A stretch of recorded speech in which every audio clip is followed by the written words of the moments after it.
los ejes que por fortuna me ha tocado conocer y manejar han surgido, y los mejores proyectos de mi vida han surgido después de haber tocado fondo por una crisis muy grande. Y siempre nos da mucho miedo, nos da mucho miedo el decir, no me gusta esa crisis porque está estanteando quizá mi estabilidad, o tengo mucho miedo a perder quizá estabilidad económica, a perder estabilidad emocional, pero siempre te invitan a crecer. Las crisis siempre nos invitan a ser una persona diferente, a conocernos más, a mejorar y a probar esas actitudes que a veces ni siquiera conocemos que tenemos, pero que por necesidad salen avantes y decimos, mira, qué chingón, así lo sé hacer.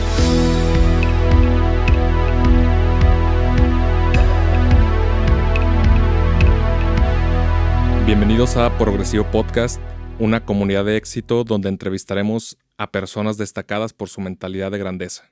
Aquí compartiremos los retos, sacrificios y victorias que han vivido y que los han llevado a formar su camino de éxito. Yo soy Alberto Larcilla. Y yo, Alicia Avellaneda, y esto es Progresivo Podcast. Hoy tenemos como invitada a Alejandra Ávila, médico cirujano y presidenta de la Asociación de Boxeo del Estado de Nayarit, ABEN, Miss Nayarit en 2019 y fundadora de la cadena de ayuda Reconstruye un Hogar. Hoy hablaremos de cómo explorar tu potencial, ser la mejor versión de ti cada día y cómo tomar el poder para lograr tus metas. Bienvenidos a un nuevo episodio. Me acompaña como siempre Alicia Avellaneda, hoy con una invitada muy especial para nuestro primer episodio. Sí, Alejandra Ávila, ¿cómo estás, Alejandra? Bien, feliz de estar aquí con ustedes abriendo este nuevo proyecto que ya hemos estado viendo en temporadas pasadas como un proyecto quizá muy lejano, que ya lo hemos hecho una realidad, así que yo feliz de estar en el primer episodio. Bienvenida, estamos muy contentos de tenerte aquí. Muchísimas gracias, yo creo que la alegría es mutua, uno por compartir el inicio y sobre todo por ser parte de este proyecto. Oye, Alejandra, este episodio habla mucho del propósito, que creo que es uno de los puntos fundamentales que tenemos que tener estructurados en nuestra vida y que es parte, ¿no?, de lo que nosotros queremos infundir y queremos trabajar para nuestra audiencia. Y tú te has dedicado en tu trayectoria pues a trabajar en muchos ámbitos, ¿no? Lo platicábamos antes de iniciar el episodio. Muchas personas regularmente se quedan o nos quedamos pues muy atorados, ¿no? En alguna disciplina o en alguna carrera o en algún trabajo, en algo muy concreto, muy específico, pero tú has sabido sortear varias cosas y que se encaminen todas a tu propósito. Te quería preguntar, ¿cómo encuentras esta motivación para continuar con el propósito y en qué momento lo descubriste que esto querías hacer de tu vida?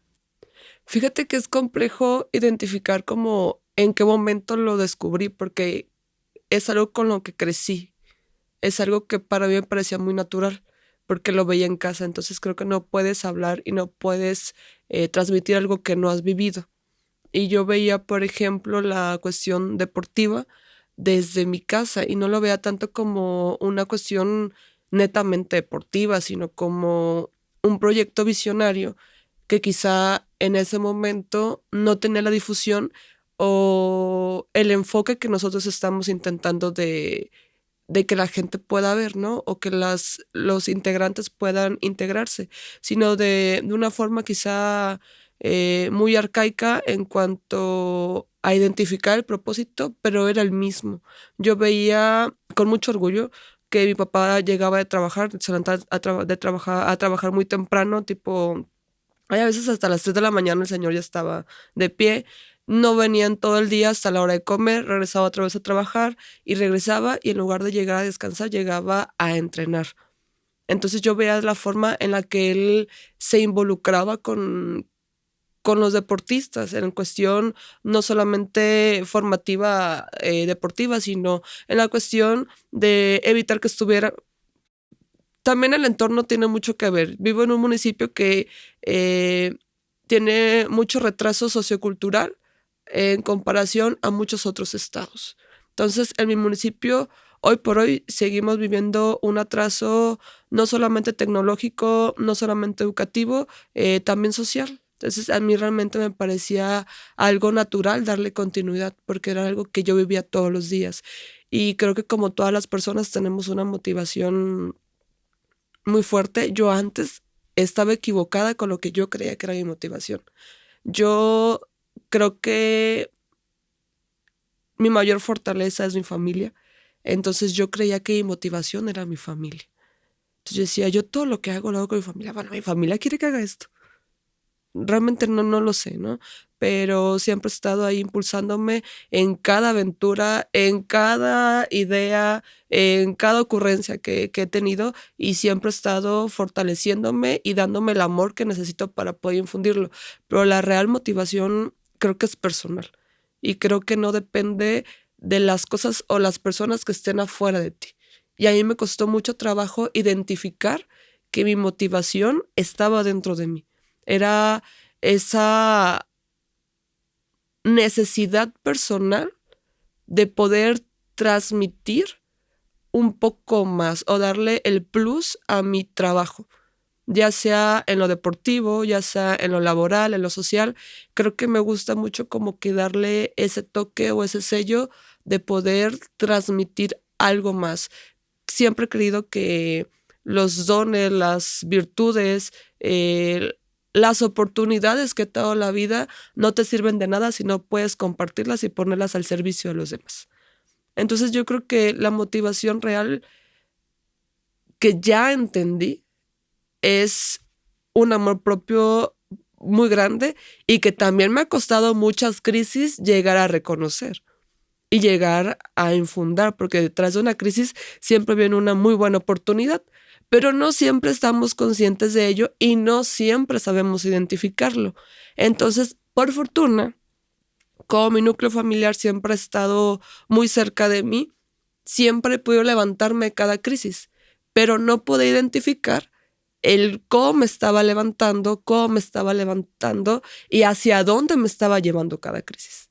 Entonces realmente creo que es un proceso diverso y no podría centrarme en solamente una actividad porque no hago una actividad, pero todos los ejes que por fortuna me ha tocado conocer y manejar han surgido, y los mejores proyectos de mi vida han surgido después de haber tocado fondo por una crisis muy grande. Y siempre nos da mucho miedo, ¿eh? Nos da mucho miedo el decir, no me gusta esa crisis porque está estanteando quizá mi estabilidad, o tengo mucho miedo a perder quizá estabilidad económica, a perder estabilidad emocional, pero siempre te invitan a crecer. Las crisis siempre nos invitan a ser una persona diferente, a conocernos más, a mejorar y a probar esas actitudes que a veces ni siquiera conocemos que tenemos, pero que por necesidad salen avantes y decimos, mira, qué chingón, así lo sé hacer. Entonces creo que por ahí va la cuestión del propósito y la motivación personal. Muchas veces estas crisis es simplemente que estás ampliando tu zona de confort. Entonces, evidentemente, estás aprendiendo cosas nuevas, estás entrando a un nuevo reto y por ende llegan estas crisis, y cuando las sorteamos es cuando realmente pasamos un paso más allá, ¿no? Y digo, es el nombre del podcast, progresivo, que es de poder seguir avanzando sin importar de la adversidad, porque al final la adversidad nosotros mismos la traemos para poder crecer y poder avanzar. Ahorita, digo, antes de continuar, hay un punto como que me pareció bastante importante en lo que estabas mencionando. Tiene que ver con el potencial por todas las actividades que tú realizas, ¿no? Aquí estamos todos intentando volver a ser deportistas. Bueno, Alicia lo es muchísimo más que yo. Eh, pero ¿cómo continúas explorando y buscando tu máximo potencial cuando ya haces tantas cosas al día? ¿Cómo lo sigues haciendo? Fíjate que una de las frases que me gusta mucho de API es, creo que el avance es progresivo, entonces de repente cada paso, cada avance es un avance y es un progreso, ¿no? Y creo que llegas al punto donde conoces el potencial o te fijas una meta. Entonces, bueno, ya lo logré, ¿ok? ¿Y de aquí qué sigue? ¿O qué quiero hacer? ¿Me quiero quedar ahí? Y si te quieres quedar ahí está perfecto. Pero quizá esa meta conquistada te da más hambre de seguir conociendo hasta dónde puedes llegar. Y no sé si exista un límite de descubrir o de querer. Yo creo que más allá de existir un límite es hasta donde cada persona quiere llegar. Entonces, por ejemplo, puedes decir, bueno, yo ya conquisté una pequeña meta, una gran meta, o muchas pequeñas metas, o muchas grandes metas, y yo con eso estoy cómodo. Yo ya me quiero dedicar quizás solamente a disfrutar. Y que otras personas disfrutamos conquistando pequeñas metas todos los días. Entonces yo creo que el potencial no tiene límites. Todos los días te invitas a ti mismo a descubrirlo y a explorarlo y a reinventarte. Yo creo que cada día que amanecemos es una oportunidad increíble de reinventarte. De hecho, por ahí hay un autor que menciona que la felicidad es el conquistar estas pequeñas metas que son el camino, no el destino final a donde estamos buscando llevarse, ¿no? Sino las pequeñas metas que vamos conquistando. Realmente eso es lo que nosotros denominamos felicidad, porque no sería lo mismo que de la noche a la mañana te levantes y ya eres neurocirujano. Esto que tú sentirías en propósito y en realización y en apoyo y todas las personas que están involucradas no sería esa misma sensación. Entonces ahí es cuando comprendemos que el propósito real no era llegar a la meta, sino el camino y todas las El pequeñas proceso. cosas, ¿no? Eso me parece bien interesante en lo que has hecho. Sí, tú siempre te has dedicado mucho al apoyo y a la convicción dentro de las causas sociales. Sí, y creo que eso es parte fundamental del propósito, porque en muchas de las áreas en las que te desenvuelves profesionalmente y que después lo llevas ya a un ambiente personal y que lo vives, tienen que ver con estas causas sociales.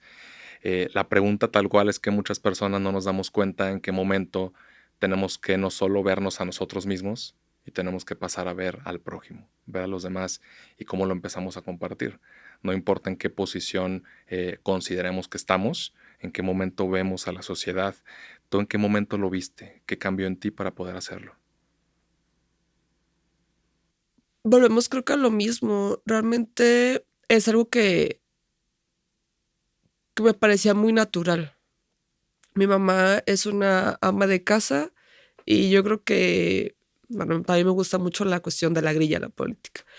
Y ese gusto, por ejemplo, de la política lo conocí de mi mamá. Mi mamá, como la mayoría de las mujeres amas de casas mexicanas, son las que dirigen la política en México.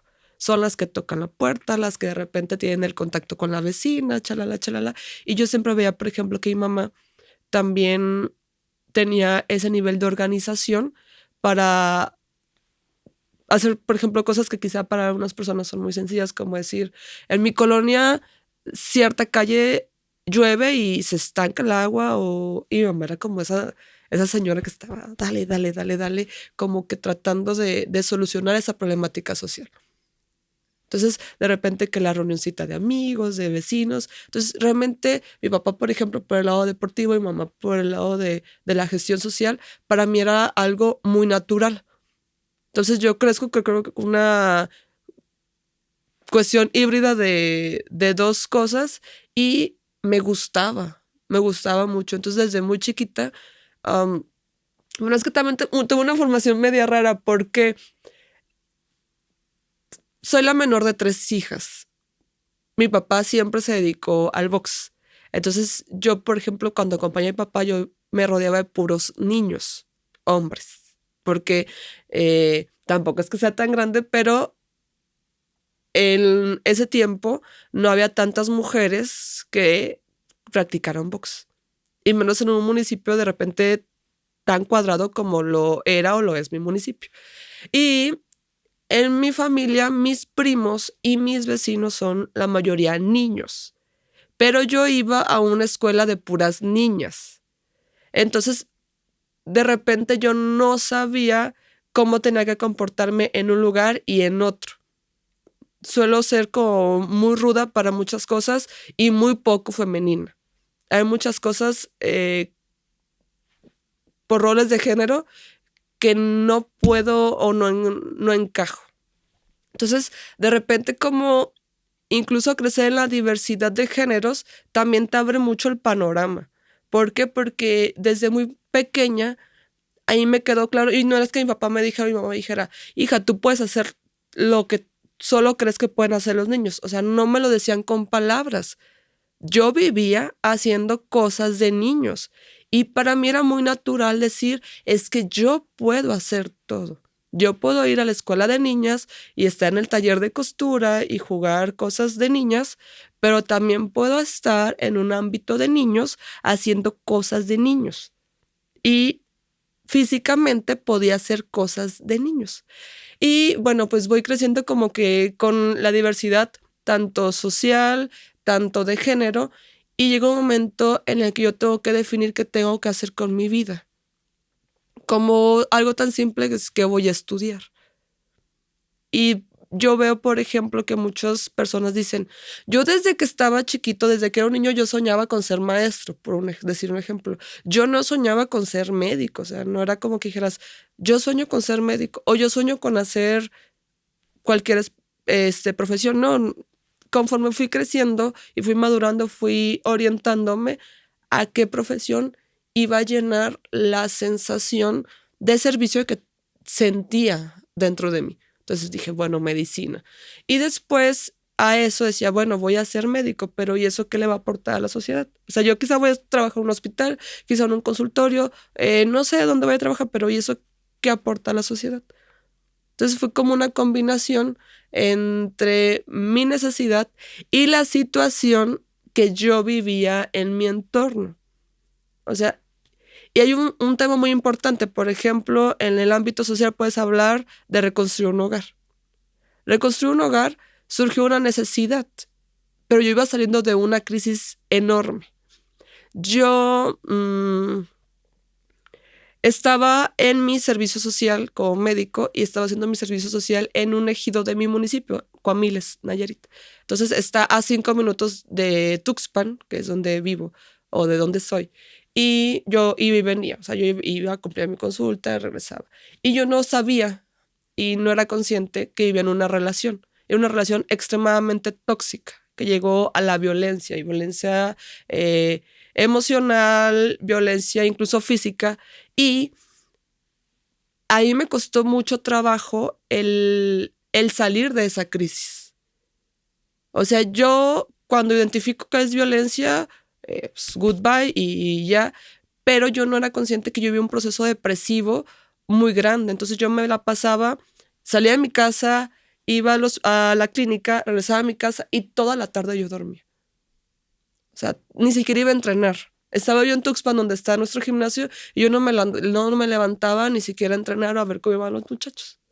Entonces, duró así como unos 3 meses sin darle rumbo a mi vida y yo me sentía completamente vacía. O sea, era como, llegaba, me dormía, me despertaba, veía Netflix, pues comía porque mi mamá era como de come y me volvía a dormir.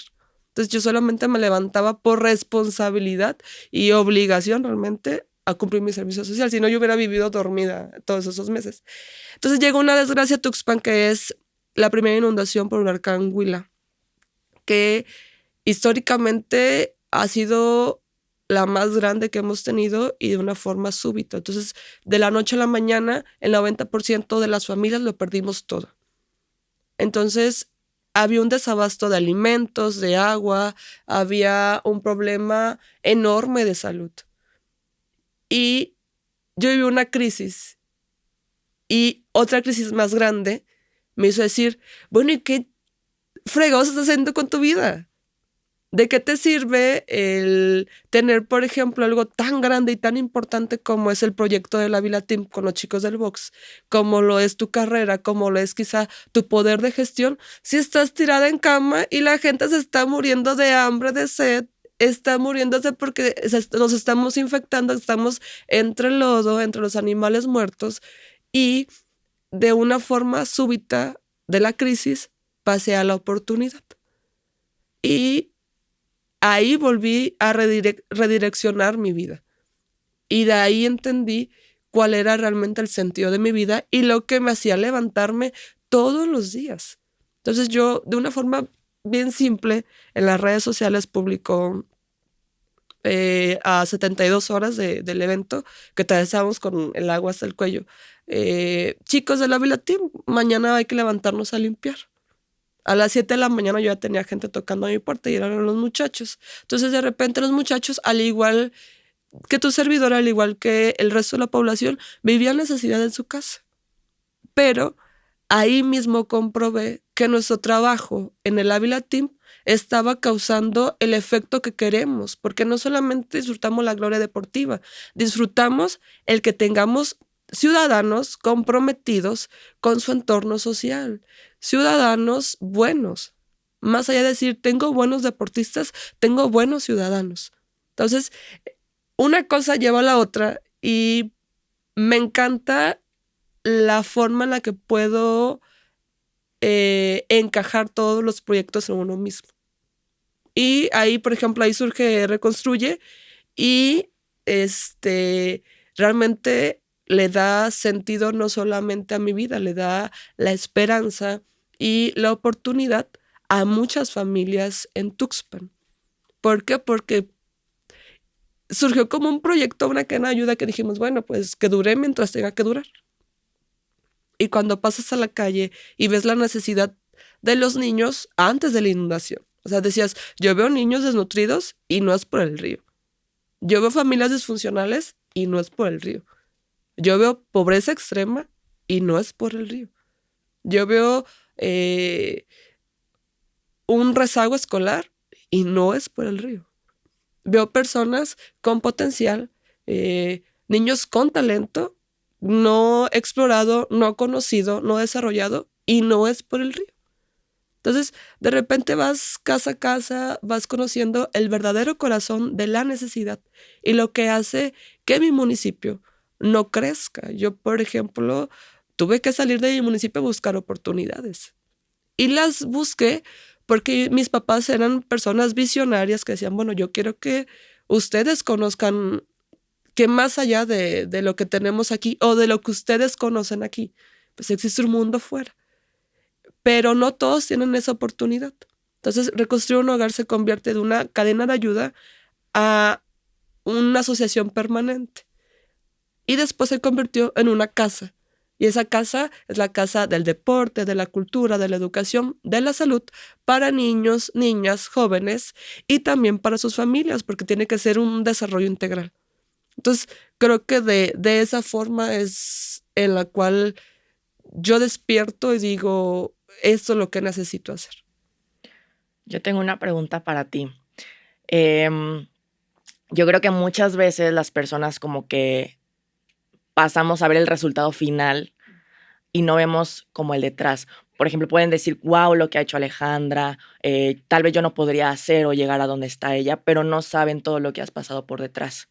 Entonces, ¿cómo ha sido ese proceso para ti? Porque tal vez hayas tenido fracasos o alguna idea de que algo hubiera sido un fracaso o algún proyecto que tú hubieras dicho, bueno, yo creo en esto y no se dio. Y muchas veces como que la gente nos quedamos estancadas de que, bueno, ok, no se dio y ahí me quedo.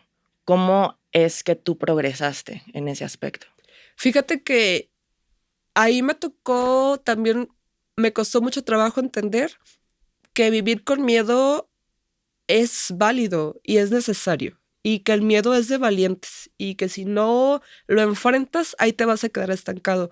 Claro que muchas veces, como todos, fracasé, como todos, muchos proyectos o muchas metas no se dieron, pero tienes que dar la vuelta. Al final de cuentas, un proyecto no te define como persona. Yo podría ponerte de ejemplo las oportunidades de crecimiento que he tenido han sido fuera de lo que yo sentía que era mi zona de confort o de lo que yo creía que era mi zona de oportunidad, que es Tuxpan. Yo llego y cosas banales como, por ejemplo, yo creía que los certámenes de belleza no eran para mí. Cuando entro a los certámenes de belleza, el primero y una experiencia horrible fue en Tuxpan y me cerraron las puertas. Al otro año, yo ya soy reina estatal. Entonces decía, ¿cómo es posible que en el estado sí, en el municipio no? Entonces de repente, el que haya fracasado en esa ocasión, lo dije, esto no es para mí. Ya, bye. Al otro año se da la oportunidad, digo, bueno, pues vamos a ver qué tal, se dan las cosas y creo que cerrarnos a que las cosas no se dan y no son para nosotros es la peor forma de avanzar. Es la peor forma de avanzar. Posteriormente, en cuestión política, yo había sido coordinadora de campañas para gobernaturas, campañas para alcaldías municipales en otros municipios. Llega mi oportunidad y me dicen, ¿dónde la quieres? Pues claro, en Tuxpan, en mi casa. Y tras, o sea, fue como para mí un balde de agua fría decir, en Tuxpan no la ganaste. Ganaste la de gobernador, ganaste la de los alcaldes y la tuya no la ganaste. Entonces, claro que la vida y el avance también tenía que haber fracasos. ¿Por qué? Porque los fracasos también te invitan a evaluar qué es lo que no estás haciendo tan bien o qué es lo que realmente tienes que aportar para redireccionar tu proyecto. Que hoy por hoy, si me preguntas, Alejandra, ¿es tu sueño o fue tu sueño ocupar algún cargo público por elección popular? No lo es. No lo es, pero yo lo veía como una oportunidad. Por ejemplo, si yo tengo un poder de gestión grande como simple ciudadano con Reconstruye, ¿qué pasaría si yo fuera la gestora de los recursos gubernamentales que podamos inyectarlos a los proyectos reales? Entonces, realmente esa era la motivación para participar.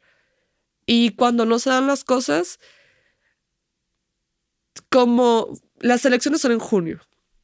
Entonces, de junio a julio, yo regreso a trabajar y toda la situación, y decía, todos los días me preguntaba, fracasé, ¿qué voy a hacer? O sea, ¿voy a regresar a este ámbito? Si me salgo, ¿me veré como una cobarde? Si sigo, ¿me veré como una aferrada? ¿Qué hago? Entonces, estaba como, ¿y por qué perdí? ¿Y si yo me hubiera levantado este día y hubiera tocado más casos? O sea, miles de preguntas que todos nos hacemos cuando algo no nos sale bien. Y en octubre volvemos a tener, desgraciadamente, y esperemos que no se vuelva a repetir, otra inundación. Entonces decía, la elección hubiera sido en junio, yo hubiera llegado en septiembre a tomar protesta y en octubre ya estuviera hasta el tronco de agua otra vez. Decía, Dios, gracias. Gracias porque me diste la oportunidad de vivir otra vez desde lo que me gusta, que es el ámbito social, esta inundación. Y yo puedo aportar como asociación civil la gestión y la generosidad, no solamente de mi equipo, sino de todos los nayaritas y los nayaritas radicados en el extranjero, que son los que hacen fuerte a reconstruir un hogar. Podemos aportar y direccionar esta situación. Yo, de haber estado del otro lado, no hubiera podido hacer la acción social, porque tendría que estar como gobierno atendiendo cosas administrativas. Y yo ahí entendí que los fracasos nos enseñan a realmente saber cuál es la parte interesante o cuál es la parte que tú quieres seguir viviendo. Entonces, claro que es un proceso difícil, es un proceso de caer, levantarse, y muchas veces me he sentido atorada, y en cuestión personal también es bien complicado, porque puedes decir, a ver, Alejandra, pues yo veo que eres médico, que ya fuiste directivo del hospital, que estás con lo de la Vilatim, reconstruir un hogar. Bueno, y personalmente, ¿qué me ha costado? Bueno, muchas veces he sido una amiga ausente. Y muchas veces no he tenido tiempo para hacer lo que quizá mis amigos de la universidad están haciendo, o mis amigos de toda la vida, de repente sus reuniones. No siempre tengo tiempo. O incluso en la cuestión familiar, no siempre puedo estar de la forma que quisiera o de la forma que ellos quisieran. De la situación de pareja, no todas las personas van a entender la necesidad o tu diversidad. No todas las personas van a entender que no vas a estar pegada a un teléfono viendo los mensajes o las llamadas o la necesidad de tiempo que tenga la otra persona. O no todas las personas o no todos los hombres van a ser tan seguros de sí mismos para entender que te desenvuelves en ámbitos bien diversos como el box lleno de hombres, como la farándula llena de diversidad y de cosas que quizá culturalmente para las mujeres no son tan permitidos. Entonces realmente son sacrificios que cuando ves los resultados dices, bueno, yo si una persona no acepta mi diversidad, no la quiero en mi vida. Si mis amigos no entienden que, bueno, es parte de mi ser y es parte de mis actividades y no lo comparten o me aíslan por eso, bueno, realmente quizá no los ocupo en mi vida. O sea, ocupo gente y ocupo personas que me quieran al grado que puedan entender que esa es mi personalidad y esas son mis actividades. Y también necesito personas que me amen de tal forma que lejos de limitarme, me impulsen a seguir, me motivan a seguir. Y que si hay un fracaso, lejos de decir, ay, mi niña, te lo dije, ya quédate aquí, digan, bueno, es un fracaso, síguele. Y que que me ayuden a no estancarme y no quedarme en ese hoyo. Entonces, realmente sí es complicado. Se escucha bonito, pero es un trabajo diario y es un trabajo mm, más allá de lo que se puede compartir. El trabajo más fuerte es el personal. Claro. ¿Y cómo ha sido para ti evolucionar en todas estas áreas? Porque tú dices, ok, yo no quiero quedarme solamente, yo no quiero enfocarme solamente en una cosa. Yo puedo hacer esto y también puedo hacer esto.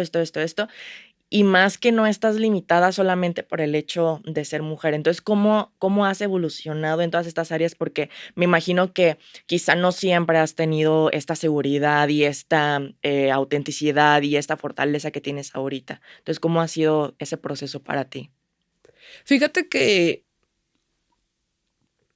es un proceso bonito. El evolucionar siempre es un proceso muy bonito. Y yo volteo atrás y digo, tan insegura era. Creo que la cuestión de fortaleza y seguridad que siempre he tenido en mi familia me ha ayudado mucho. ¿Por qué? Porque como nunca me limitaban a decir, eso no lo puedes hacer tú, o a ver, Alejandra, o haces una cosa o haces la otra, yo crecí segura de que podía hacer muchas cosas. El problema es cuando ya me toca enfrentarme a mí sola, porque cuando estás como bajo el núcleo familiar te va guiando y te va protegiendo y te Claro, va tienes el diciendo, apoyo. sí puedes. Pero como me toca enfrentarme a mí sola, o sea, socialmente, a mi diversidad, fue muy complicado. Cosas, por ejemplo, yo estaba en la universidad y medicina es una carrera muy absorbente y muy exclusiva, o sea, una mente muy cuadrada y exclusiva. Entonces yo me tenía que ir a las competencias nacionales de box y yo tenía que faltar, no sé, 3, 4 semanas y era un problema y era decir, bueno, a ver, niña, o quieres una cosa o quieres la otra. Entonces ya cuando a mí me toca enfrentarme y mostrarme segura de lo que quería hacer, no siempre estuve segura. Ya cuando no es bajo esa protección familiar, decir, "Hey, claro que sí, o vamos a buscar la forma", ya no fue bonito evolucionar o no fue tan sencillo. ¿Por qué? Porque yo tenía que elegir. Yo sentía en un momento que yo tenía que elegir. Y por fortuna creo que en ese momento tuve relaciones personales, amistosas, laborales y demás, sanas, saludables, que lejos de mermarme un poco más, como que me dan esa estabilidad para elegir. Pero la transformación es como lo que ya veníamos hablando, o sea, es crisis de oportunidad, crisis de oportunidad. Es una lluvia de emociones, sentimientos que no siempre puedes con ellos. Y que me tocó en ese proceso aprender a conocer y a lidiar mis emociones. Porque yo podía estar haciendo alguna actividad con la preocupación de otra o con la preocupación. Y eso es algo que hoy lo veo y digo, hasta dónde llegamos de ilusos. Pero a mí me daba mucho miedo la aceptación o la no aceptación por esas actividades y la aceptación social y la crítica. Y luego vivimos pegados a muchos aparatos que nos pueden dar la oportunidad de ser señalados, ser aplaudidos. Y yo vivía con esa zozobra de, y si yo me muevo para acá, voy a tener la aceptación, no voy a... Y no lo disfrutaba. Entonces, realmente el conocer mis emociones, el conocer mis planes, mis metas, mis sueños, ha sido un proceso complicado, pero necesario. Si yo no hubiera aprendido a conocerlas, yo no hubiera tenido la capacidad de poder crecer y poder hacer crecer a los que vienen conmigo en el equipo. Porque ahorita estamos hablando de, ay, Alejandra, haces esto. Sí, pero nunca lo he hecho sola. Nunca he podido hacerlo sola. Y ese es un proceso también muy importante. Cuando empiezas a conocer tu potencial, muchas veces crees que puedes hacer las cosas sola y te llena la soberbia. Entonces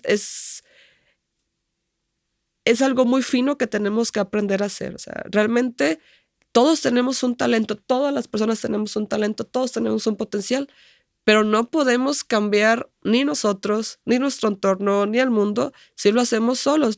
Siempre tenemos que encontrar con quién remar.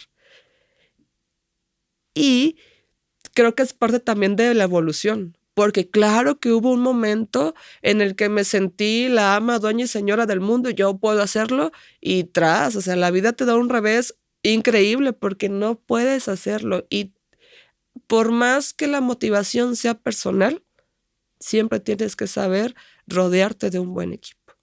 Entonces, la evolución es general, es de una forma que no puedes centrarte a decir, bueno, yo evolucioné de esta forma, mi proceso fue recto en la evolución.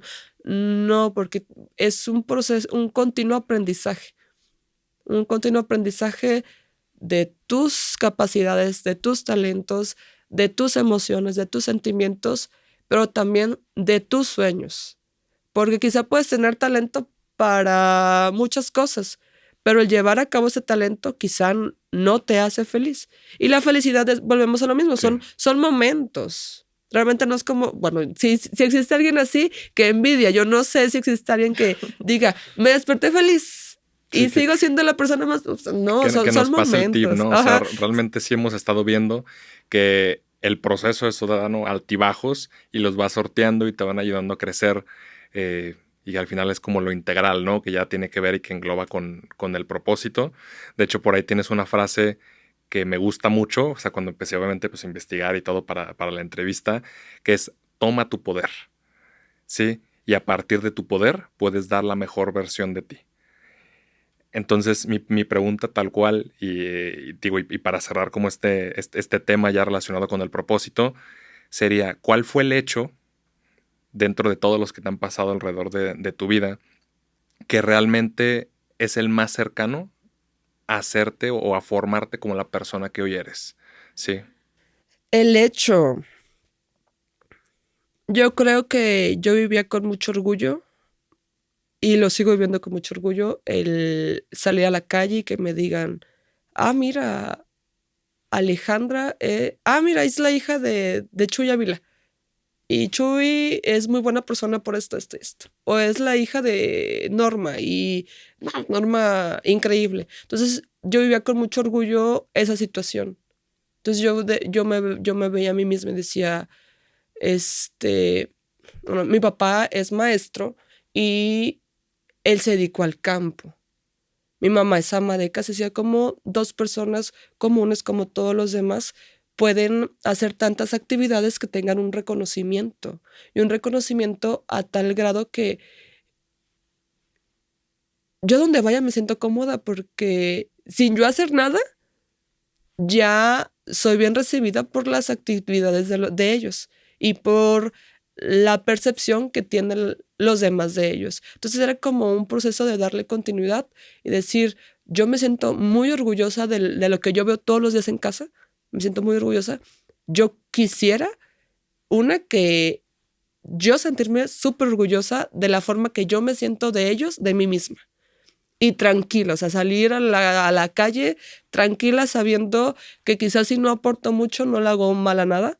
Y segundo, que ellos y los que vengan, yo no sé hoy por hoy si voy a tener familia o no, pero si la llego a tener, que de la misma forma se sientan tranquilos, orgullosos y que pueda formar en ellos lo que yo tuve en mi vida. Entonces, ahí fue como, bueno, soy una persona de fe y una fe muy definida, pero tuve una situación familiar y yo cuando escuché a ese familiar lo entendí también de esa forma. Un familiar perdió a alguien muy importante en su vida y ya pasó el tiempo, ya cuando platicamos de una forma ya muy tranquila, él me dice, yo antes creía que yo hacía las cosas bien en mi vida y las cosas que yo sabía que estaban mal, como quizá tener algún vicio o hacer una actividad que quizá no era tan respetuosa para mi esposa, yo lo hacía donde mis hijas no me veían. Y yo sentía que yo estaba bien con Dios y con la sociedad y con el mundo. Yo pierdo a mi hija y mi hija ya es mi Dios. Entonces, pues Dios me ve en todos lados. Y yo ya hoy entendí que yo era una hipócrita de mis acciones. Y hoy por hoy yo digo que yo lamento mucho y no me explico por qué tuve que perder a mi hija. Pero eso me está ayudando a trascender. ¿Por qué? Porque me está ayudando a ser mejor persona, porque yo ya puse a alguien en mi Dios. Entonces, de esa misma forma, veo yo a mi familia. O sea, claro que tengo una fe superior, pero también tengo esa fe en mi familia, de decir, bueno, quizá mi mamá no me está viendo, pero se sentiría orgullosa de que yo no sea una buena versión de mí hoy. O quizá mis hijos todavía ni los tengo, pero se sentirán orgullosos o tranquilos de que yo no sea una buena versión de mí hoy. Yo mañana me sentiré orgullosa o tranquila de no haber sido una buena versión de mí hoy. Entonces realmente esa es mi motivación, a ser todos los días la mejor versión de mí.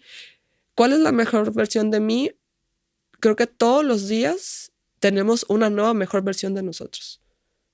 Si no podemos mejorar lo que hicimos de nuestra persona el día de ayer, nos quedamos estancados. Y no hablemos de logros tangibles o de logros visibles como, bueno, quizá hoy abrí, no sé, este negocio, es un logro. No, o sea, la mejor versión de ti de forma personal, de cómo vives tus valores, cómo los transmites, cómo quizá puede ser la motivación de una sola persona, un solo día. Eso te convierte en una mejor versión de ti y te ayuda a transmitir lo que tú ya viviste.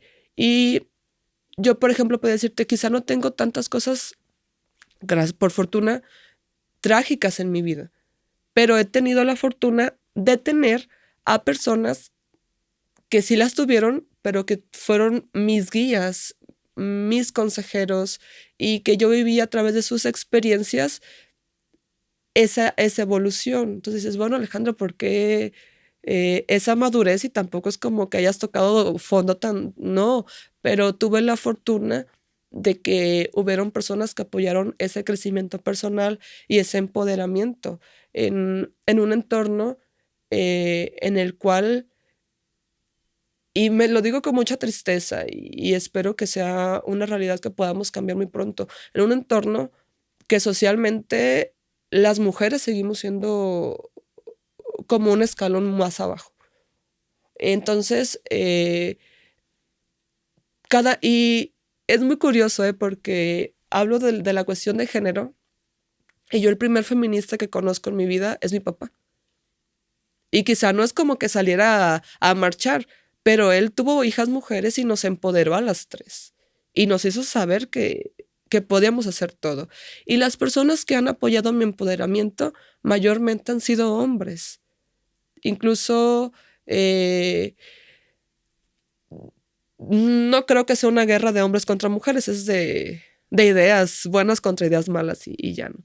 Pero todos esos detallitos han hecho que pueda conocer qué es una buena versión y qué es la versión, y es diferente, o sea, la versión que yo quiero tener y la versión que yo quiero mostrar. Porque quizá muchas veces soy muy reservada a mostrar algunas cosas, pero las siento, las vivo, las hago. Y eso a mí me da la tranquilidad de poder seguir adelante. Entonces, conocer tu poder es algo increíble. Y más increíble es vivir sin miedo a tu poder. ¿Por qué? Porque tenemos miedo al fracaso, miedo a que nos señalen, miedo a quedarte solo, miedo a 1000 cosas. Pero de eso depende conocer tu poder. Conocer tu poder sin miedo, porque conoce tu poder y muchas veces muchas cosas y muchas personas y muchas situaciones se van a interponer entre tu poder y ellos, o entre poder realizar tu poder. Y es algo que, por desgracia, no podemos asegurarte que vaya a ser fácil, pero cuando conoces tu poder, no lo sueltes. Conócelo, disfrútalo, ámalo, pelea con tu poder, por tu poder. Y no importa cuántas personas se te atraviesen en el camino, cuántas cosas, cuántas situaciones, síguelo disfrutando, síguelo haciendo, sé la mejor, sé el mejor, el más fuerte, la más fuerte, la primera, avanza, conquista, pero lo más importante es que nunca, nunca, nunca dejes a nadie atrás. Porque nada te sirve llegar solo, ¿eh? Llegar, quizá todos podemos llegar, pero ¿con quién vas a disfrutar haber llegado? Y creo que también es de estar muy presente, ¿no? Porque con todo lo que dices ahorita, creo que eres muy partidaria de que solamente se vive una vez y de disfrutar realmente lo que estás haciendo y decir, no, o sea, si yo, o sea, sí me gusta la medicina, me gusta ayudar a los demás, pero también puedo hacer esto y aportar en otras áreas también y no quedarte ahí. O sea, creo que para eso también se necesita mucho carácter y determinación. Con todo lo que has logrado, creo que no hay sueños chiquitos y la determinación es grande. Entonces, nos encantó tenerte aquí, platicar contigo, conocerte y conocer también un poquito del detrás de todo esto, porque sí, ahorita en redes sociales como que vemos la vida de los demás e idealizamos mucho, pero no sabemos Es todo lo que han tenido que horrible. pasar. Y como dices tú, bueno, yo he tenido que sacrificar mis salidas con mis amigos o alguna reunión o muchas veces mi familia, pero creo que has encontrado un punto y un balance, por así decirlo, para poder tejer y construir todo el camino que tienes ahorita. Entonces, Así un gusto es. tenerte aquí.